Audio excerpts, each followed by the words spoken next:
Tout le système de l'Extended Programme est à revoir, dit Arvind Bhujan, président de l'Union of Private Secondary Education Employees. Il trouve aberrant que ceux qui ne réussissent pas aux examens du PESAC se retrouvent dans les écoles pour une période de 3 ans sans qu'il y ait l'encadrement requis. Il est clair que tout ce qui se fait dès le départ, vous avez une assise pour Extended Classes, ce programme-là, pas ne fait pour tout. Et donc, l'une de nos raisons, parce que tout les éducateurs et les administrateurs qui travaillent dans l'école, de se trouver bien clair dès le départ. Ça va nous aider là, ce programme qui est de capacité adaptée pour tout. Et là, vous pensez, il arrive là, plus vite que possible. Premièrement, pour prendre une initiative pour empêcher ça hémorragie-là aggraver. Parce qu'il ne peut continuer avec un programme que là pour continuer à l'école pendant 3 ans, 4 ans encore. Et en retour, vous trouvez que pas pour sortir avec rien de ce programme-là, de l'extended. Pour Patrick Fresneau, le président de la Secondary and Preparatory School Teachers and Other Staff Union, les décisions prises ont causé beaucoup de tort au secteur de l'éducation. Désormais, dit-il, la priorité est de revenir sur certaines décisions. Il cite ainsi la qualité de l'éducation, l'Extended Programme ou encore un cursus scolaire pas adapté à Maurice. Nous pensons dans l'éducation, le mal est déjà fait. Toute bonne décision, une mauvaise décision qui finit prend par le ministère de l'Éducation, qu'il a PSEA, qu'il a MES, tout ça là pour répercuter en 2023. Nous commençons par le Extended Stream. Quand le ministre est venu avec sa décision pour mettre le Extended Stream, et pour faire ça, les enfants là prennent l'examen normal, pareil comme les autres enfants mainstream, et nous trouvons le résultat.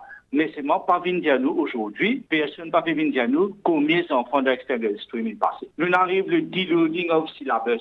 Une tiers de chapitre, une descend le marking scheme, et induire les enfants, les parents et la population en erreur. Si vous avez le niveau qu'un enfant rentré dans le au niveau des langues, là même vous comprenez que le problème a été. Et dans la qualité des résultats de SI, de HSI. Le pédagogue Michael Achar réclame pour sa part une attention spéciale au curriculum development. Et nous avons fait le curriculum development.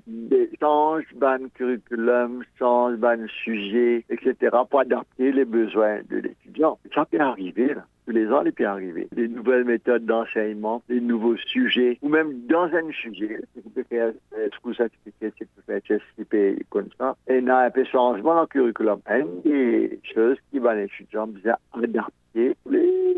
Si vous pouvez faire l'examen à la fin 2023, make sure vous gagnez le syllabus le plus récent. L'ancien ministre de l'Éducation, Dharam Gokul, déplore une baisse dans la qualité. Il prévient que les parents vont désormais privilégier les écoles privées. Quand nous avons un résultat, le taux de pourcentage paraît satisfaisant. Mais quand nous avons la qualité de performance, sujet par sujet, nous trouvons qu'il y en a une baisse. Niveau PPC, et ça sur le plan de pédagogie, le ministère, la MES, la MAI, je besoin pour remedial measures. Les parents qui ne sont pas satisfaits, je dirige les enfants vers une institution privée. Donc, si pas réglé ce problème de pédagogie-là, dans les années à venir, beaucoup de parents délaissent l'école publique et se voient vers l'école payante. Les défis pour le secteur éducatif en 2023 sont grands. Les parents espèrent qu'ils pourront être relevés, surtout avec un retour à la normale au niveau du calendrier scolaire.